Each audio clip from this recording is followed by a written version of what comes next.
which took place about 3 weeks ago. And I was brought into an office to have a discussion just generally about my employment.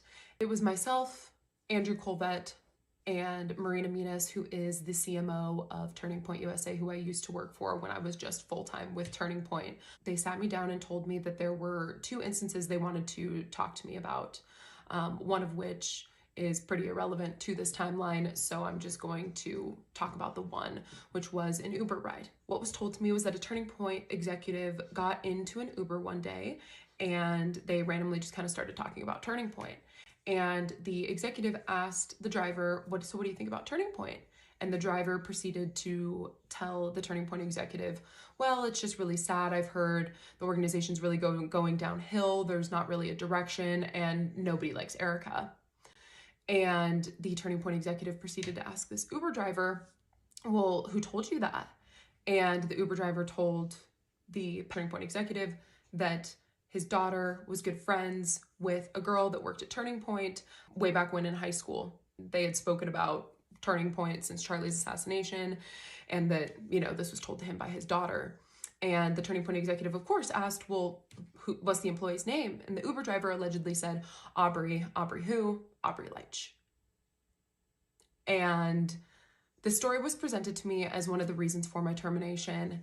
Turning Point has not insinuated this. They never told me anything like this. However, I just have a gut feeling that I was terminated from Turning Point because I am questioning the narrative of what happened to my role model and CEO, Charlie Kirk, on the day of his assassination. It is from my own experience that you can't question the narrative and work at Turning Point.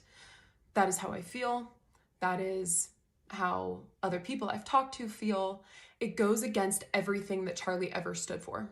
I'm going to take action. I'm going to ask questions. I'm going to talk to other people. And I refuse to apologize for having my own freedom of thought, which is something that Charlie ingrained in me and so many other young people.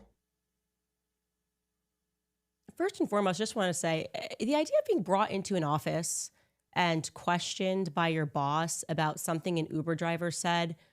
What is this, Gossip Girl? I mean, what CW show are we watching here where you get pulled in and asked a question about what you said to an Uber driver? Maybe. I mean, maybe she said it, maybe she didn't say it, but isn't it kind of your right to go home and talk trash about work? Isn't that kind of what everybody does when they leave? I assume. I know I'm lovely, but I'm sure that people in the control room go and they vent about work in general because that's a normal thing to do.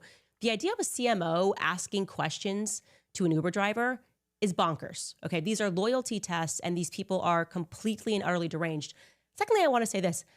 Even if every employee was terrible, like actually deserved to be fired from their job, I would probably, after pulling in $250 million, say, we got to hold for a year because they just literally watched Charlie Kirk be assassinated.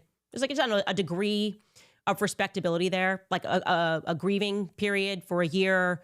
We're going to make sure there's no other transitions in your life and keep things solid.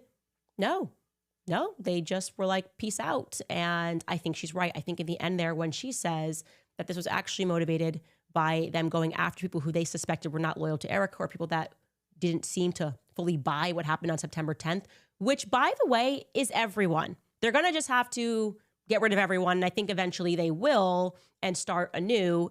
The entire world